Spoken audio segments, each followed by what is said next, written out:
ఎందుకంటే ఇది వాస్తవానికి మనం ప్రారంభంలోనే సరిపోల్సినటువంటిది. ఆ విధి విధానాలు మనకు డైరెక్టర్ ఆఫ్ స్కూల్ ఎడ్యుకేషన్ నుంచి రావడం కొద్దిగా లేట్ అయినటువంటి సందర్భంలో మరి ఈ సంవత్సరం కొద్దిగా లేట్ అయినప్పటికీ కూడా మరి ప్రారంభించుకోబోతున్నాం. ఇక్కడ కేవలం ఉన్నటువంటి టీచర్లే కాకుండా అక్షరంలో ఒక ప్రీ ప్రైమరీకి ఒక టీచర్ని ఒక ఆయాన్ని కూడా ఇవ్వడం జరుగుతుంది. కాబట్టి దానికి సంబంధించినటువంటి రిక్రూట్మెంట్ కూడా ఈ 4 రోజుల్లో ప్రాసెస్ చేసి ఈ స్కూల్కి టీచర్లు వచ్చే విధంగా కూడా మనం చర్యలనేటువంటి తీసుకున్నాం.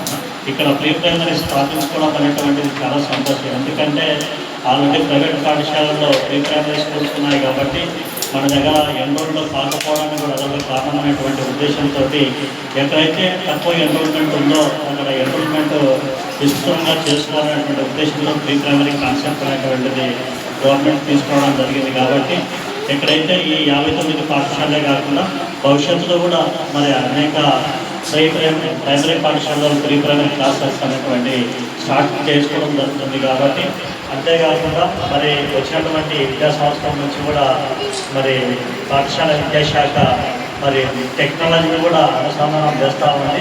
ప్రీ ప్రైమరీ పాఠశాలతో పాటు ప్రైమరీ పాఠశాలలో దీన్నంతా కూడా వినియోగించుకుని విద్యార్థులకు అందరూ కూడా మరి వాళ్ళు క్లాస్ వైజ్గా వాళ్ళ ప్రతిభా సామర్థ్యాలు వచ్చే విధంగా మీరంతా కూడా కష్టపడాలని ఆశిస్తూ మరి నాకు కృష్ణందుకు సంతోషం వ్యక్తం చేస్తున్నా. ఇందాక రాజశ్రీ గారు మరి ఇవన్నీ కూడా చిన్న విషయాలు రేపు పెద్ద మహా విషయాలు మరి సమాజానికి ఉపయోగపడే విధంగా మీరు తయారు చేయాలని కోరుకుంటున్నాను.